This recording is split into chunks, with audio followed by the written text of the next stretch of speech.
Okay, welcome. My name is Amanda Browning, and this session is about the impact of the COVID-19 pandemic on physical education classes in the United States.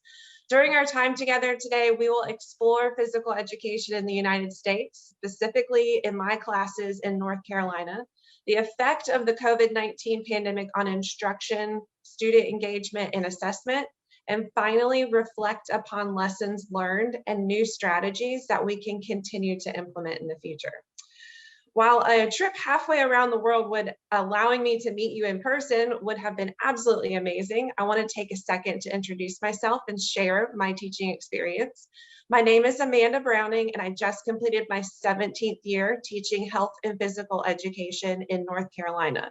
North Carolina is a beautiful part of the United States on the eastern coast, complete with the Appalachian Mountains in the west and the gorgeous coastline in the east. I've taught middle school, which is grades 6 through 8 or ages 11 through 14 for 13 years. And now I'm teaching high school, which is grades 9 through 12 or ages 14 through 19. I teach at Weaver Academy, which is located in Greensboro, North Carolina, in the Guilford County school system. Weaver Academy is a public magnet school for the performing and visual arts and advanced technology. Students must audition and be accepted to attend Weaver, and we have very talented students in our theater, classical guitar, piano, vocal, dance, and visual arts disciplines. Behind my teaching experience is a bachelor's degree in exercise and sports science from Meredith College, where I played soccer, and a master's degree from East Carolina University. In addition, I have my National Board for Professional Teaching Certification in Physical Education for Early Adolescence and Adulthood. The needs of our students are always changing, and I strive to be a continual learner so I can reflect on my instructional practices and add skills and knowledge to my teaching toolbox to meet the ever-changing needs of my students. So why do I teach health and physical education? Why have I spent my entire career leading students through a process to develop the knowledge and skills needed to live a healthy, active lifestyle? I believe when you frequently take time to connect with your core values, your internal motivations, that your passion for your career will continually be ignited, and that passion will be reflected in your teaching. For me, leading a healthy, physically active lifestyle has allowed me to develop and practice strong leadership skills. I have a better understanding of group functioning and how to engage with people from a variety of backgrounds. It has given me the self-confidence to set high goals for myself and put into practice a work ethic that includes persistence and perseverance.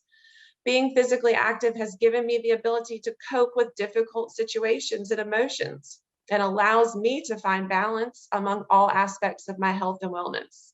Lastly, leading a healthy, active lifestyle has positively impacted my quality of life because I have the knowledge to make informed, healthy decisions and have obtained the skills and abilities to move efficiently and participate in physical activity. All of these reasons inspire me to lead students in a way that they will develop and benefit from these qualities of leading a healthy, active lifestyle. So what's on our menu today? Menu or choice boards are a way that I allow student choice in my classroom so that students can make a personal connection to the content. I offer several options of activities for students to complete under each menu section, from which they choose one or two to complete. So today I've kind of planned our menu for us, and we're going to look specifically at what my physical education classes looked like pre-pandemic, how they were impacted due to the pandemic, and then discuss a few takeaways that I will continue to implement moving forward. So physical education at Weaver Academy.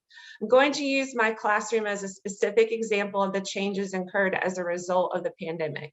In North Carolina, students are required to obtain 1 credit hour of physical education for graduation. At Weaver, this means all students entering 9th grade, which is their freshman year, take a 1-semester health and physical education course. Over the course of 90 instructional days, students are taught content from physical education for 50% of the time and health education content the other 50%.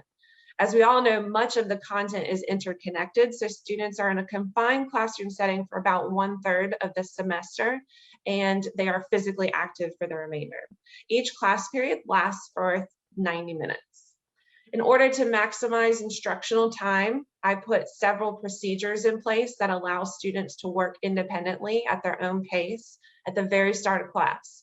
When students walk into the gym, an instant activity is displayed on a dry erase board. These instant activities can vary between written assignments, activities to review skills learned the previous day, assessments, or fitness challenges and games.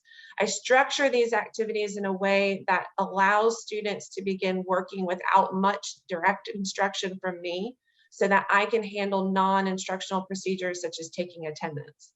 It also gives students an opportunity to socialize with others. Students also wear a wearable fitness tracking device during class that they put on once they enter the gym. The pedometer measures steps as well as moderate to vigorous physical activity time. Using this device assists me with monitoring level of activity during class and has been an excellent motivational tool.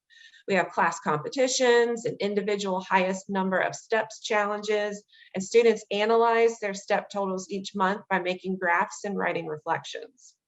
Don't believe me about the motivation factor? Here's a little video from one of the first days I distributed the pedometers. They were so excited and actually complained when I asked them to sit for directions. By the way, if you're interested in any of the activities you see throughout this presentation, you can follow me on Twitter at abphysed. I have found that the online professional learning community of health and physical educators has been super instrumental to me, and I'm extremely appreciative of those willing to share ideas and activities. So after the instant activity, I structure my class using the format of skill development, leading into a small-sided game, and then leading into an extended small-sided game or activity. This goes from a skill progression of demonstration and practice of the individual skill cues, then application of those skill cues in a small-sided game setting, and then a kind of slightly larger small-sided game where they can again apply some of those skill cues, plus add in the knowledge of rules of whatever activity that we are participating in. Sometimes the instant activity may be some form of skill or tactical development, and many times this progression may spread over multiple class periods. Giving students ample practice opportunities will develop confidence in their skills, and small-sided activities allow students to move at their own pace, adding or taking away modifications as needed. It also gives me the time to help assess students and provide individual direct instruction. I also use the sport education model frequently, especially when teaching team sports like volleyball or soccer. This model provides classroom management, student choice, and promotes teamwork. I start out this unit, each student is on a team, is assigned a role such as coach, manager, fitness specialist, and each role has specific jobs to complete each day. This format allows students to take ownership of their learning. While the units I choose to teach are site-based, they are ultimately guided by standards developed on the state and national level.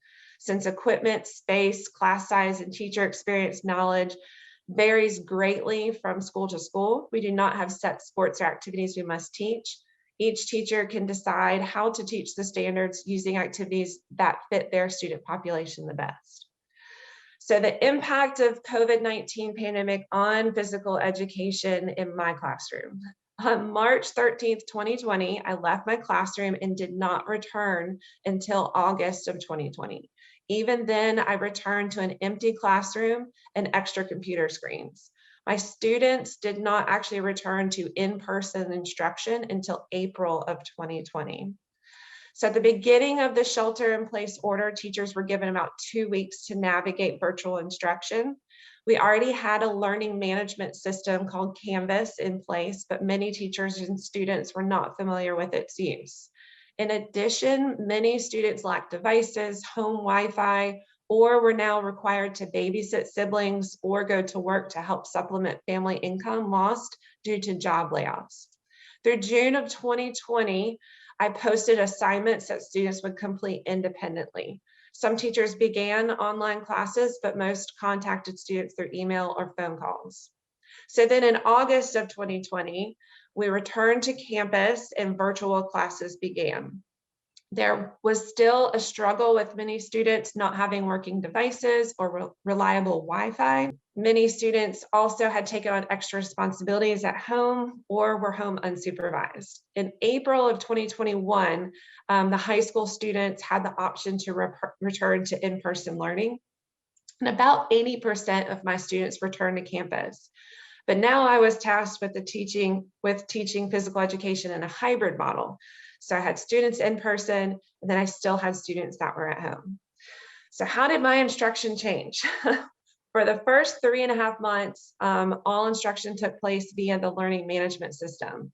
So I had to really change my mindset and take into account student resources, including equipment, safe spaces to play, and ability to access assignments.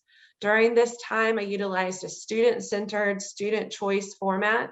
For example, one assignment was for students to complete their choice of cardio and submit screenshots from fitness tracking apps, or just even sign notes from parents. So I really had to shift my focus from skill development to just allowing students to explore a variety of ways they could be physically active at home. I utilized discussion boards and journal entries for student reflection so they could record their thoughts and feelings about the activities they completed. It was important to emphasize to students that even during a shelter in place, they could still remain physically active and may find new activities they didn't know that they enjoyed. Here's another example of a scavenger hunt that I did, just encouraging the students to get out and get active outside. I also created my own workout videos and challenges for students to complete at home. While I still have a ways to go before becoming the next YouTube sensation, it was important for my students to see me leading activities instead of a stranger. So many PE teachers across the country began making videos that students could follow along with at home. The videos weren't fancy, but at least my students saw me instead of a random person they didn't know. All right, it is challenge time. Today you're going to need a piece of paper balled up, and then you're going to need either a bowl, or you could add a little bit more challenge and try for a cup. So what you'll do is you will take your cup or bowl, it goes on top of your head, your ball, throw it into the air, and you're trying to catch it. So in August, when we began our official virtual school year, I had to get a little creative to keep students engaged. My students had 1 hour long classes where they were required to log into a live class taught by me. I'm fortunate that in most cases, most of my students did join and participate in the live classes, but students were not required to turn on their cameras, so most didn't. I spent a lot of time working out and playing games to a blank screen. So a few days I had to throw on a few costumes to make sure they were actually paying attention. Just like in person, I continued my organization of using an instant activity. These virtual activities included completing discussion boards, participating in online games or review activities, or simply gathering equipment for the day's lesson. I also included social emotional check-ins that encourage students to talk to each other, asking questions like, what is your favorite TV show, movie, flavor of ice cream? Help students feel comfortable unmuting and joining in the online meeting. Other days, I used tools that allowed me to call on students to join in the class discussion. Online tools like Wheel of Names and Flippity were useful in making this process not as intimidating. I would click the wheel, it would spin, whoever's name I landed on would answer the question. Tell me something good. I started out with using easy questions like this. Tell me something good. Students could share anything they wanted to, interesting facts, something fun they've been doing, favorite vacation, other tidbit about themselves. It was just an attempt to make them feel more comfortable and to actually engage in the online class. I also used the wheel to help with PE warm-ups. So here's one that we did for badminton. Spin the wheel, perform the activity for 21 repetitions to drive home the point values or the points that badminton is played to. Here's another way that I used it. The students had to come up with an exercise, and we created just a quick 5-minute warm-up. The student name, whoever they landed on, had to give me an exercise, and then at the end, we actually completed the 5-minute warm-up together. With technology at everyone's fingertips, I tried to incorporate it whenever possible. This was a get to know you activity I did with students at the very beginning of the semester. They filled their locker with items that represented them and then shared their locker with the class during an introduction day. It helped me make connections with each other, helped the students make connections with each other, helped me learn more about the students, and I could find different little tidbits of, that this student really liked, and try to help them form those connections, since that was really difficult in a virtual setting. Other strategies I used during virtual PE were to still assign jobs like I do with the Sport Ed model. When we would do different fitness challenges, I would assign scorekeepers, timekeepers, room monitors to help me if someone had a question and I didn't hear them. It kept the students engaged in the class, and it took some responsibility off of me, which was nice every once in a while. I used online collaboration boards such as Jamboard. These tools open up discussion on topics that sometimes were a little difficult to get the kids talking about virtually. And then I entered the world of gifts. Whenever possible, I used myself to demonstrate exercises and activities. Teaching multiple classes a day was exhausting, but adding in the gifts and creating videos for students to view ensured that all of my classes were getting the best demonstrations possible. I incorporated brain boost activities whenever possible. As we know, the attention span of a teenager is only about 30 minutes, but when you place a computer screen in front of them instead of an in-person teacher, that number quickly diminishes. So I try to break up the class time to keep the students involved in the lesson. And even for one of the live classes, I collaborated with the culinary teacher at school, and we put together a cooking show. We allowed the students to choose the ingredients that we used, and we talked about healthier options for ingredients. Here's a quick highlight reel. Votes for the almond butter, nice. We're not balancing on, and we're gonna rub our tummy. That's a lot of information right there. I know. We are activating all sorts of parts of the brain. Chart, yes, Swiss chart, yes. So we gave students an ingredient list ahead of time. So we actually did have students that cooked along with us, and it was very engaging, and it was just kind of a nice break from the normal.